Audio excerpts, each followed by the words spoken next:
茎豆种养不好，最常见的现象是烂根，而最容易产生烂根的时间，一般在茎豆种养初期1至2年时间内。在这个时期，茎豆的根正处在发育阶段，根系的吸收能力弱，对生长的环境适应性不强。如果在这个时候急于上盆，甚至动手造型，就会抑制根系的生长。像这种现象不仅仅是茎豆，几乎所有的盆景在生长过程中都有这样一条定律：种养盆景先养根，不仅是把树状养活，而且要把根养壮，增强了根的抗性，就会从根本上减少烂根现象的发生。这颗茎豆放养了2年时间，根系基本发育好，在这种状态下上盆，就能给往后的茎豆造型及种养创造了很好的条件。这个使用的盆土就是沙质土加腐叶土。茎豆的生长需要微酸性及透气性和排水性好的基质，也可以用赤玉土、风化土，但在使用这种颗粒土，最好是加入一半的腐叶土或者是鹿藻土，增强基质的酸性。种养茎豆用的盆不能太深，盆过深会产生上干下湿的现象，对盆土干湿的判断失误，很容易因连续浇水使盆土底部长期过湿产生烂根。浅盆种养见干见湿比较明显，有利于根系的呼吸，这样盆景生长才会好。可能有朋友担心浅盆种养容易干盆，事实上盆的深浅在种养上只是一个浇水规律和养护环境选择上的问题。浅盆种养在高温季节要适当的避开强日照，早晚浇脱水，时间长了盆景会逐渐适应这种环境，这也为以后盆景成型选择一个合适的盆提前做好准备。喜欢茎豆盆景要有一个好的造型，挂上红红的果实，才能体现茎豆盆景的魅力。最好不要因追求结果而定型，造型要依据装的特点。茎豆上盆要把叶全部剪掉，在根系没有恢复吸收能力前，留叶蒸发量大，加重树状的消耗。在这种状态下，很容易造成失枝，甚至整树枯萎。茎豆是一种向阳植物，种养茎豆要有充足的采光条件，在晴天至少要有3到5个小时的日照。把茎豆盆景长期放在背阴的地方养，很难形成花芽分发，基本不会挂果，而且因缺少阳光，会使盆景的抗性减弱，从而诱发病虫害的产生。像黑莓病，在每年的5至7月份是高发期，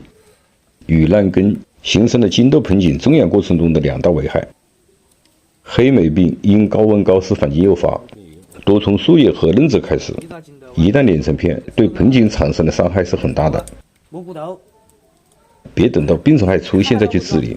把盆景放在采光和通风好的地方养，降低它的空气湿度，就可以基本防止黑莓病的产生。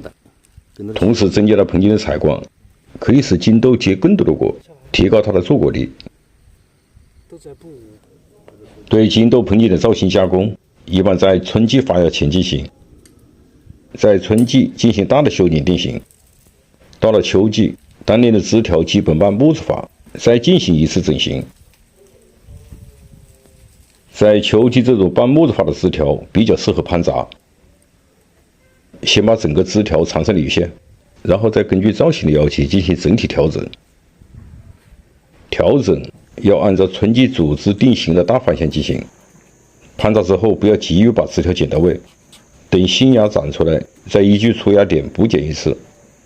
这样逐年依次进行，直到脱枝丰满，一盆真正意义上的茎豆盆景才能形成。像这一盆茎的造型已形成了基本轮廓，就要开始对它进行控养。茎豆是光果型盆景，对枝条进行修剪更新，才能保证每年开花结果。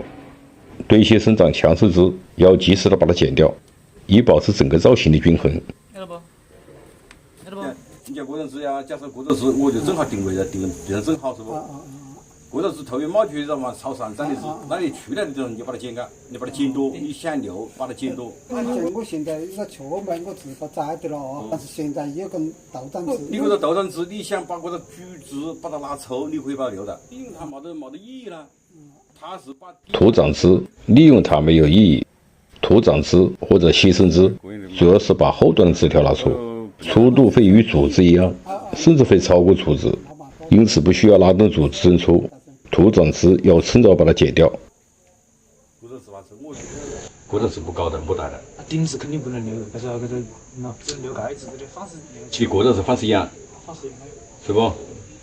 对，以后的过的坑子才能占多。哦，你过得没放后身了，过的还是剪了，对不？这呢，过到枝的也有坑子的，你如果后面燃的枝你都没养那个的，凡是养的是往个头真的方向的是把它养占的养死。操作完成，要把盆景放在半阴的地方养一段时间，出芽后再逐渐移到阳光下正常养护。这一步是盆景上盆后成活的关键。我是山泉农茶，感谢您的收看，评论区再见。